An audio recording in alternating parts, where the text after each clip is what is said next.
हाय दोस्तों, आप सबका स्वागत है मेरे मूवी रिव्यू शो में। आज एक ऐसी मूवी लेके आया हूँ जिसमें आप एक्सपेक्ट ही नहीं करोगे कि एक 60-65 साल का जो बुजुर्ग है, जो एक बूढ़ा आदमी है, जो इस तरीके से बेहतरीन एक्टिंग, इतने बेहतरीन फाइट, इतने इतने बेहतरीन तरीके से एक मूवी को अपने ऊपर डिपेंड कर सकता है, एक मूवी को अपने पूरे इर्द गिर्द घुमा सकता है। इतनी बेहतरीन तरीके से एक्टिंग करी है और एक इस तरीके से एक बुजुर्ग इंसान का रोल किया है जिसमें एक बाप अपने बेटे के लिए किस हद तक जा सकता है उसकी जान बचाने के लिए, वो इस मूवी में दिखाया गया है। दोस्तों, मैं बात कर रहा हूँ जेलर मूवी की, जो अगस्त 2023 में रिलीज हुई थी, जिसमें मेन किरदार किया था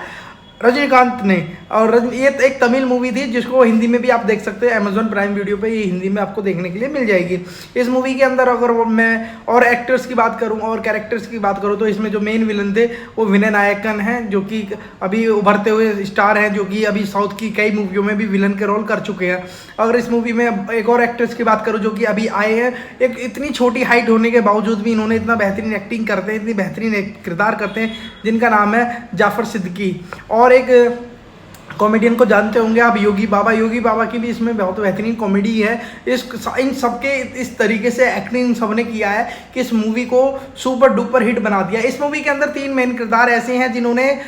इसमें एक कैमियो रोल किया, मगर इस तरीके का सा कैमियो रोल किया है कि इस मूवी में इतना इंपॉर्टेंट पॉइंट था उनका, इतना इंपॉर्टेंट रोल था कि अगर वो ना होते मुझे नहीं लगता कि उनके अलावा कोई और बेहतर एक्टिंग मतलब इस रोल को कर सकता था। जिसमें कि सबसे पहले अगर मैं बात करूँ तो डॉक्टर शिव राजकुमार हैं, दूसरे जैकी श्रॉफ हैं, जैकी श्रॉफ ने भी इसमें एक छोटा सा कैमियो किया है, और तीसरे हैं मोहनलाल ने भी बहुत अच्छा कैमियो किया है इस मूवी के अंदर। छोटे छोटे से रोल हैं इन लोगों के, मगर इतने बेहतरीन, इतने दमदार रोल दिए गए हैं इन लोगों को कैमियो में भी कि इन लोगों ने जान डाल दी पूरी इस मूवी के अंदर। इस मूवी की कहानी ये है कि एक पुलिस वाला होता है, ये जो जेलर होते हैं रजनीकांत जो होते हैं, ये रिटायर हो चुके होते हैं और एक रिटायर जिंदगी जी रहे होते हैं, मगर इनका जो बेटा होता है वो पुलिस में ही होता है, एक इंस्पेक्टर होता है, और उसको कुछ दिन बाद क्या होता है, उसका किडनैप हो जाता है। किडनैप होने के बाद में उसका पता नहीं चलता है कि वो जिंदा है या मर गया है, उसके किसी तरीके से भी उसके बारे में कोई खबर नहीं मिलती है। उसके बाद में उनको एक खबर मिलती है कि उनका बेटा किडनैप हो चुका है। उसके बाद में वो रजनीकांत जो होते हैं, उनके फादर जो होते हैं, वो किस हद तक जाते हैं और क्या क्या करते हैं अपने बेटे को बचाने के लिए, उस मूवी के अंदर दिखाया गया। इस मूवी की अगर मैं बजट की बात करूँ तो इस मूवी का बजट लगभग 200 करोड़ था, और इस मूवी में बॉक्स ऑफिस पे जो कलेक्शन किया बेहतरीन,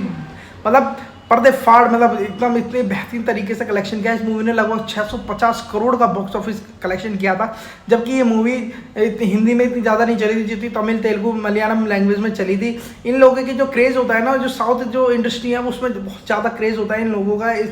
क्योंकि इस तरीके से एक यूनिक कहानी लेके आते हैं, यूनिक स्टोरी लेके आते हैं, इसलिए इन लोगों की जो कहानी होती है ना वो लोगों को बहुत ज़्यादा पसंद आती है। इस मूवी के अंदर एक मेन किरदार और था जिसे आपने रामायण कृष्णा का नाम सुना होगा, जो कि आपने बाहुबली में भी देखा होगा, जिसने शिवगामी का रोल किया था, जिसने महारानी का रोल किया था, वही इनमें अजय देव इसके रजनीकांत जी की वाइफ का रोल किया है उन्होंने। और अगर मैं इस मूवी की IMDb रेटिंग की बात करूँ तो ये लगभग 7.1 आउट ऑफ 10 इसकी IMDb रेटिंग है, और इस मूवी की जो रनिंग टाइमिंग है लगभग 2 घंटा 40 मिनट की इस मूवी की रनिंग टाइमिंग है। मगर इस मूवी में जो कहानी इस तरीके से फैमिली रिलेटेड दिखाई गई है कि आराम से पूरी फैमिली बैठ के इस मूवी को देख सकती है। फैमिली म्यूचुअल एक कहानी है कि आप आराम से बैठ के देख सकते हो, और इस मूवी के अंदर जो फैमिलीज के जो इमोशंस होते हैं, फैमिली के जो एक दूसरे से जो प्यार होता है, उस मूवी के अंदर दिखाया गया है कि एक इंसान अपनी फैमिली के लिए किस हद तक जा सकता है। उसमें वो उसकी एज मैटर नहीं करती है कि उसकी एज क्या है क्या नहीं है, मगर वो अपनी फैमिली के लिए हर हद पार कर सकता है,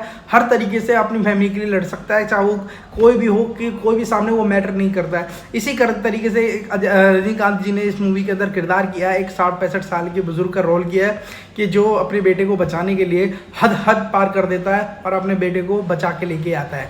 दोस्तों, आपको मेरा रिव्यू कैसा लगा प्लीज़ लाइक शेयर कमेंट करके ज़रूर बताएं, और अगर आपको मेरे रिव्यू में कुछ कमी लगी हो या कुछ अपना सजेशन देना चाहते हो तो प्लीज़ कमेंट करके ज़रूर बताएं, और सब्सक्राइब ज़रूर करें। Thank you.